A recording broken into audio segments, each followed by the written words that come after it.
आणि एक महत्त्वाची बातमी, छत्तीसगडमध्ये 31 नक्षलवाद्यांना कंठस्नान देण्यात आलेलं आहे। महत्त्वाची बातमी आपण बघतोय, छत्तीसगडमधून विजापूर जिल्ह्यातील नॅशनल पार्क परिसरात जंगलामध्ये चकमक झाली।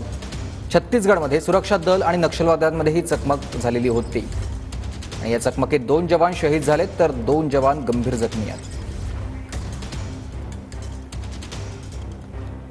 माननीय अमित शाह यांनी मागच्या काळात घोषित केलं की नक्षलवादाशी आमची अंतिम लढाई सुरू झालेली आहे।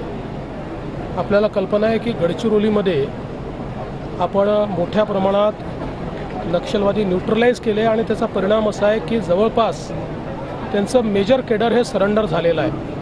आजची ही जी कारवाई आहे, या कारवाईमुळे नक्षलवादाचं कंबरडं मोडलं जातं आहे आणि निश्चितपणे नक्षलवाद पूर्णपणे समूळ नष्ट करण्याचं जे आपण ठरवलेलं आहे त्याच्याकडे एक महत्त्व